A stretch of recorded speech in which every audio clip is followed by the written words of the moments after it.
13h30 sur les ondes de GMS FM et sur toute l'étendue du territoire national, c'est l'heure du journal.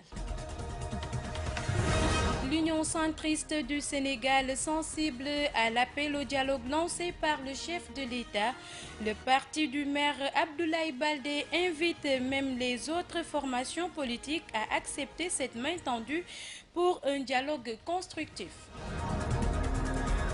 De l'émergence à la souffrance, c'est le destin réservé à plusieurs infrastructures scolaires à Bignona.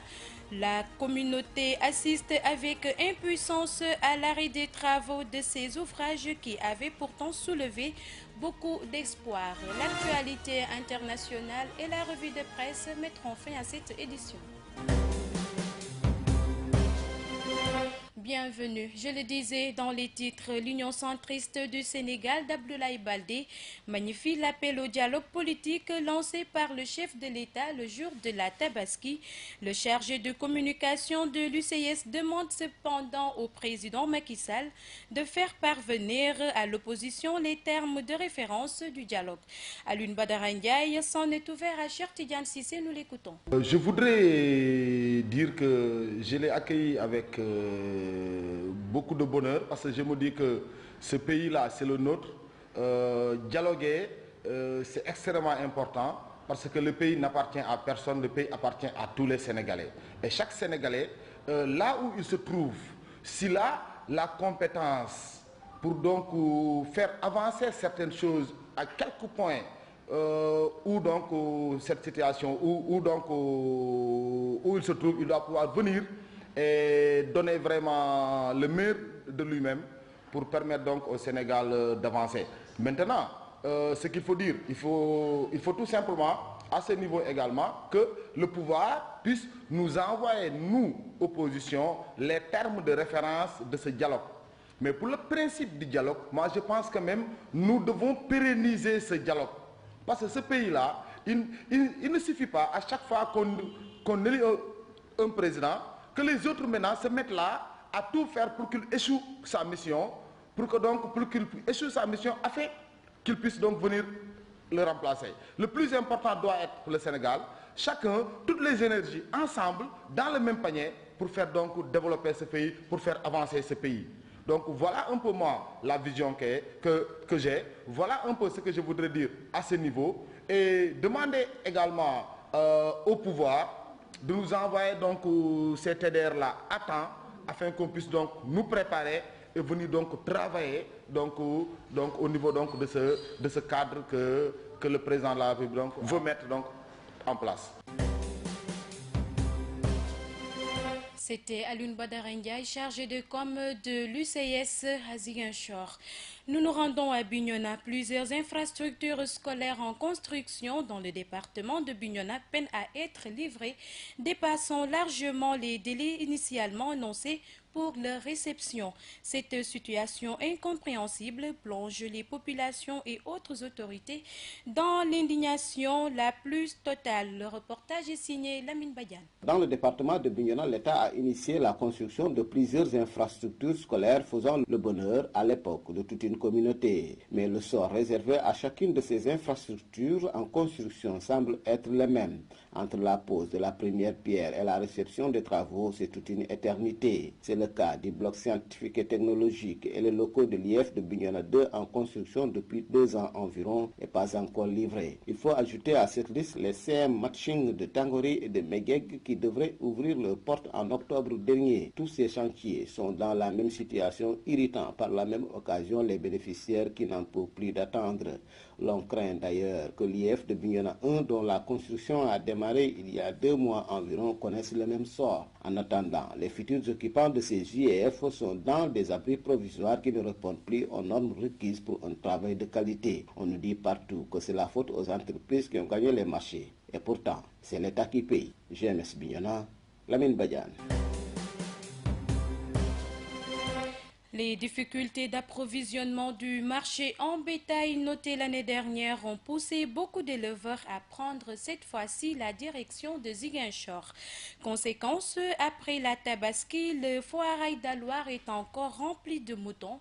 Aujourd'hui, ces éleveurs rencontrent des problèmes d'écoulement dans une région au climat hostile à certaines bêtes. Rokhayabé. Au lendemain de la Tabaski, le foirail de Alouar est encore rempli de moutons, une situation très différente de l'année dernière où beaucoup de familles ont passé la fête sans pour autant faire le sacrifice d'Abraham. Les éleveurs rencontrés sur place ne manquent pas d'arguments pour expliquer cette situation.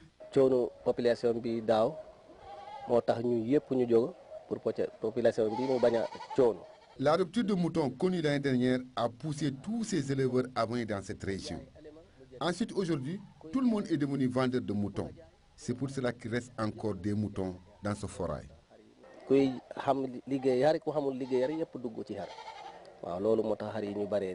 léegi nag bu demee ba opération tabaski ñëw kenn ko xam ne bokkoo ci woon nga dugg ci ah day indi ay tolof-tolof moo indi tolof-tolof yi. Maintenant, tout le monde s'est converti en éleveur, alors qu'ils ne maîtrisent pas ce métier.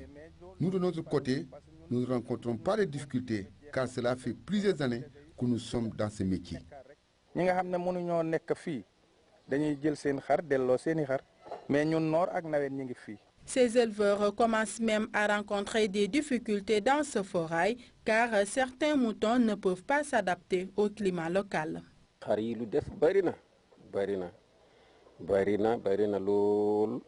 C'est vrai qu'il reste encore beaucoup de moutons dans ce forail, cause pour laquelle certains éleveurs commencent à rencontrer des difficultés parce que le transport est vraiment trop cher. Nous demandons aux autorités de nous aider pour qu'ils puissent rentrer chez eux.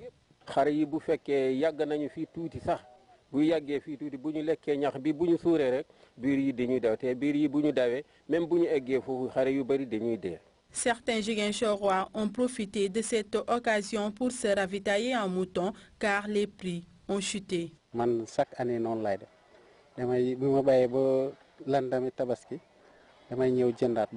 j'ai l'habitude de venir acheter le mouton après chaque tabaski. C'est pour préparer l'année prochaine. Actuellement, on a même diminué les prix. Ce mouton, je l'ai acheté à 70 000 francs. Mais malgré les difficultés rencontrées dans ce forail, ces éleveurs attendent toujours l'arrivée des clients pour évacuer leurs moutons. Pour d'autres, cependant, la seule solution, c'est le retour au bercail avec leurs moutons. Nous parlons de sport dans cette édition. Après leur match nul face au Burkina Faso, les Lions du Sénégal restent désormais suspendus au résultat du match nul, du match retour.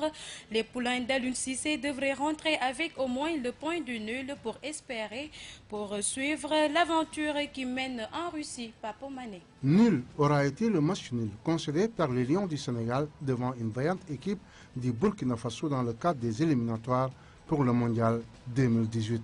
En 90 minutes, le Sénégal a offert une piètre prestation à un peuple qui avait effectué le déplacement en masse au stade Léopold Sédar Senghor le jour même de la Tabaski. Ces supporters sont donc rentrés déçus, très déçus même de l'attitude des Lions qui nous ont habitués à perdre la hargne en pleine compétition. Avec ce match nul, le Sénégal perd l'occasion de s'emparer de la première place de ce groupe, synonyme de qualification pour la Russie. Aujourd'hui, les Lions ne sont plus maîtres de leur destin. Il va donc falloir batailler ferme pour ne pas rater ce rendez-vous majeur du football mondial. L'étape de Ouagadougou sera donc déterminante dans la trajectoire sportive du Sénégal qui devrait rentrer au moins avec le point du match nul pour continuer à espérer. Les poulains d'Aliou Cissé vont-ils pouvoir relever ce défi? Là est toute la question. Si tout est possible en football, il reste que les statistiques du match de samedi dernier colportent des inquiétudes somme toute légitimes. Aujourd'hui, le peuple a besoin d'être rassuré pour continuer à mériter sa confiance et son soutien, jusque-là indéfectible mais pas intarissable. Reste maintenant à savoir si ce message sera bien perçu par nos Lions. Nous Nous y restons depuis la suspension des navétanes qui tardent toujours à démarrer. Les vacances restent moroses à Ziguinchor. Ajoutez à cela, l'absence du camp courant depuis 2 ans a fortement amputé une partie du volet culturel. Les Ziguinchorois s'expriment sur le manque d'engouement noté pendant ces vacances scolaires. Quand il n'y a pas de navétane, même de camp courant à Ziguinchor, nous voyons que les vacances sont plus ou moins moroses. Les élèves, les étudiants sont plus ou moins désœuvrés. Donc l'idéal est qu'il y ait carrément des navétanes, des moments de distraction pour les élèves. Parce qu'après avoir travaillé 9 mois, il est important que les élèves également se distraient un peu pour qu'ils puissent s'épanouir davantage, histoire de mieux, n'est-ce pas, préparer l'ouverture, n'est-ce pas, vider un peu leur esprit après une année de dur labeur. C'est important également que les élèves se reposent, mais également se distraient. Les navétanes n'ont pas pu commencer et la jeunesse est là. Ils n'ont aucune activité à faire, à part les soirées, les concernant même les jambodons, les qui là. On n'en voit plus maintenant aujourd'hui. Les vacances, ça ne va pas cette année parce que jusqu'à présent, on n'a pas pu commencer les activités sportives de navétane. Et d'autres activités comme les cancons, les jambodons, on n'en voit plus comme auparavant. Ah oui, ça c'est désolant quoi. C'est un coût énorme pour l'épanouissement des jeunes, sur le plan économique également. Parce que les navétanes génèrent beaucoup de fonds. Ceux-là qui, disons, entre guillemets, se nourrissent des navétanes vont déchanter. Ceux-là, vraiment, que les équipes qui ont mobilisé beaucoup de moyens matériels, financiers et logistiques pour ces joutes, vraiment, il y aura un goût d'inachevé. Passons à l'actualité internationale présentée en bref et en images. La Corée du Sud a mené lundi matin des manœuvres impliquant des missiles balistiques en réponse à l'essai nucléaire effectué par la Corée du Nord, a rapporté l'agence officielle sud-coréenne Yonhap. L'armée sud-coréenne a conduit un exercice à munitions réelles simulant une attaque sur le polygone de tir nucléaire nord-coréen touchant des cibles choisies dans la mer du Japon, a écrit Yonhap en citant l'état-major interarmes. L'exercice est intervenu en réponse au 6e tir nucléaire du Nord et a impliqué le missile balistique sud-coréen Inmo et des chasseurs F-15K selon l'agence.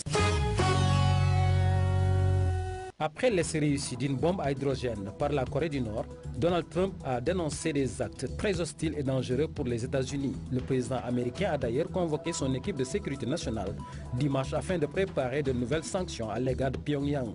Le secrétaire à la Défense James Mattis a confirmé que le pays était prêt à une réponse militaire massive. Les États-Unis sont prêts à utiliser leur capacité nucléaire au cas où la Corée du Nord continuerait à les menacer ou à menacer leurs alliés, a déclaré dimanche la Maison-Blanche, si déjà, depuis des mois, la tension semblait à son maximum entre les deux pays. Ce nouvel essai nord-coréen fait désormais craindre le pire côté américain. La chancelière allemande Angela Merkel a déclaré dimanche que la Turquie ne devrait pas adhérer à l'Union européenne.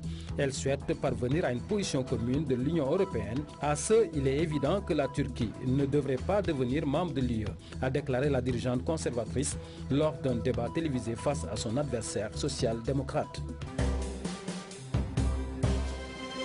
Voilà qui met fin à cette édition présentée par Eva Sagna. Merci à toute l'équipe technique et rédactionnelle de GMS FM et GMS.sn. À mes auditeurs de la 89.3, nous vous retrouvons demain, même heure, même fréquence. D'ici là, portez-vous bien, mais restez avec nous car tout se passe ici.